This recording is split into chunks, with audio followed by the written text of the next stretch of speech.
everyone, my name is Helen Ellis and I am an author and researcher. I'm also a distance parent and distance grandparent. In July this year, I will be publishing my next book, Being a Distance Son or Daughter. This month, the month of May, FIGT is focusing its articles on guilt. There are many different ways to deal with and think about the guilt of being a migrant or an expat. So I'd like to share with you what I've written in my book as a contribution to the discussion. The title is Guilt is a Constant Companion.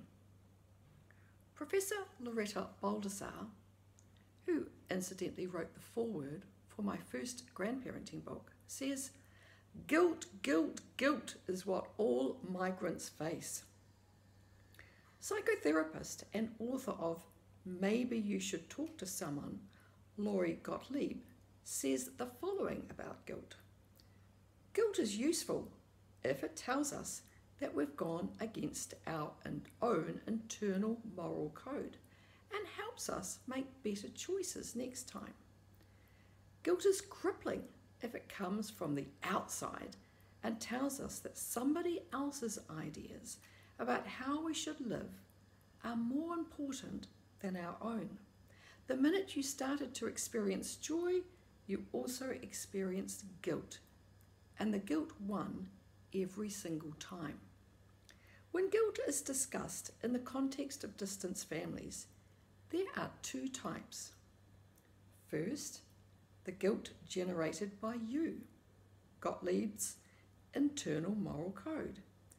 As a clinical and health psychologist, Melissa Parks admitted she often asks herself, "Am I being the daughter I want to be?" This comes from a place of love, caring, empathy, and knowing that you decided to live abroad. The second type of guilt is the guilt imposed upon you from the outside. This guilt is from others and comes from their place of grief, disappointment, and heartache. I would also add, it comes from ignorance and to some degree selfishness on the part of your family back home. Guilt generated by you. The bad news is it comes with the territory. I'm not going to list all the reasons why you experience guilt. You already know them and you don't need to be reminded. I suggest you see guilt as an emotion you own because you care. This is an admirable quality. The world would be an amazing place if it was full of caring people like you. If you didn't give up beep, beep, beep about your family, then that wouldn't be ideal. It is also healthy to know that even in families where distant family members are accepting of your move, guilt still finds a home. Australian distance daughter and member of FIGT, Tanya Crossman, has lived most of her adult life abroad and enjoys this luxury, but she still admits to experiencing guilt. She said, "Knowing that I can only blame myself, that I'm the one who decided to go, that I could be closer but chose not to be, knowing I valued something more highly than being near the family members I love so dearly. That's a hard truth to face, and yet also a hard one to escape. I think the guilt can be like homesickness, coming in waves rather than constant, sometimes taking you by surprise."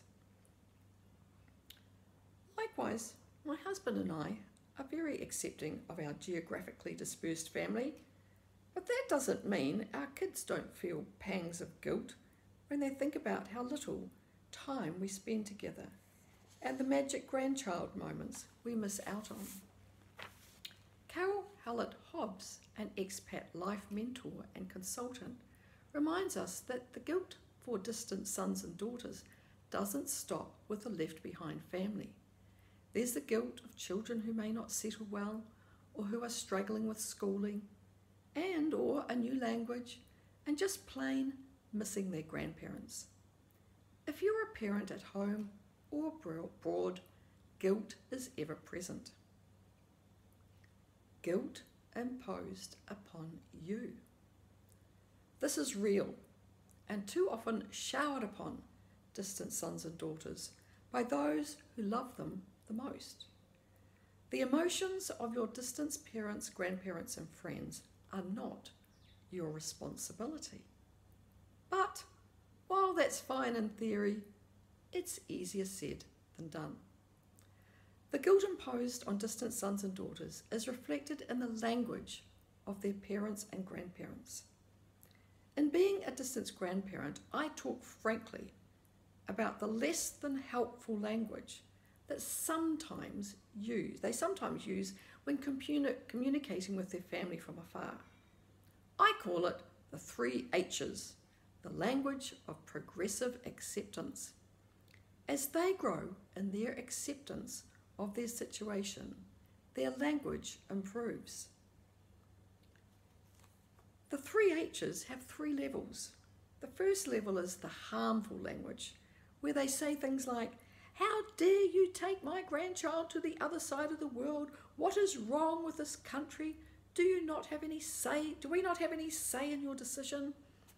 Hey, a natural response, but likely destructive. These words are never forgotten. Then there's a level 2 of the progressive acceptance language. It's a very human level, where they say, "I miss you so much. I can feel the distance. I just want to be there and give you all a hug. I wish you could come home." It's honest, understandable, and still, they should best share it just with their friends. Then there is the very helpful level, when they say, "This is your decision, and I respect your choices. I am proud of you and will keep loving and supporting you from afar." That talk is wisdom and will reap benefits.